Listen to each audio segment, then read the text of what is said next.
Most of my videos are about real estate, and sometimes I talk about general business concepts and how they apply to real estate. And a lot of things I talk about will apply to any business.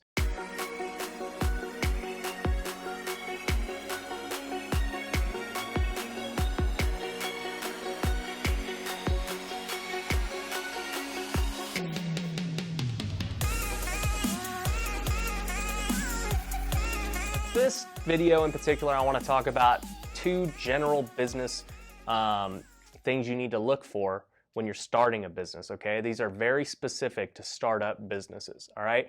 And the first thing you need to look at when you start a business is your demand, okay? Most people, when they get into business, they want to just immediately, go create their product, go get their office, go play business basically, go get employees, all this stuff. And that is totally the wrong thing when you're starting a business.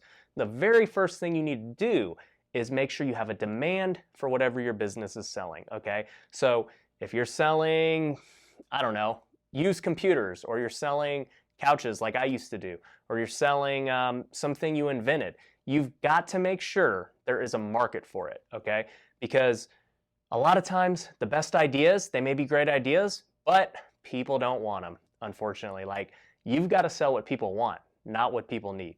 That's really the general guideline of business. Unfortunately, it'd be great to give everybody what they need, but people buy what they want.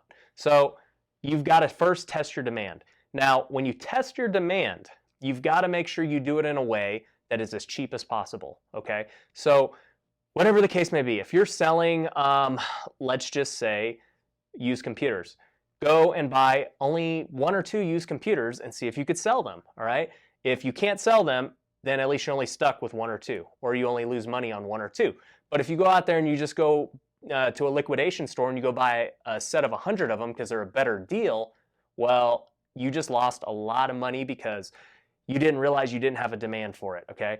But if you had only bought 1 or 2, you would have saw, okay, I can't sell these, I lost money on these, I need to figure out what, price I need to get them at to make it work.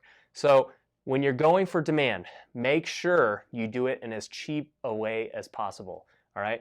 The second thing you need to do is grow naturally, okay? And what I mean by that is, if you're starting off a startup business, you may be by yourself for a long time. That's how I started my flipping business. I was by myself for a long time, and that's okay, okay? You don't need an office. You don't need all these employees. You don't need a partner. Figure it out on your own, okay? And you will know as you grow when you start needing employees, or when you need an office, when you need a warehouse, okay? Too many people, they get a business idea. They totally skip the demand testing side of it, and they just go out and get a store. They go lease their office. They go hire employees, a secretary, and all this crap because they think their idea is so good and they're so faithful in their idea.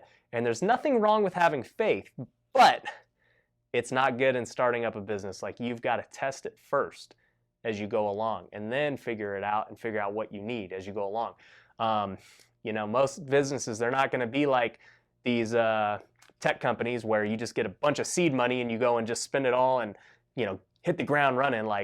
You're usually going to start with very little money and just keep growing as you go along. So make sure that as you grow, you start hiring employees and getting your office. Don't do all that crap off the bat, okay?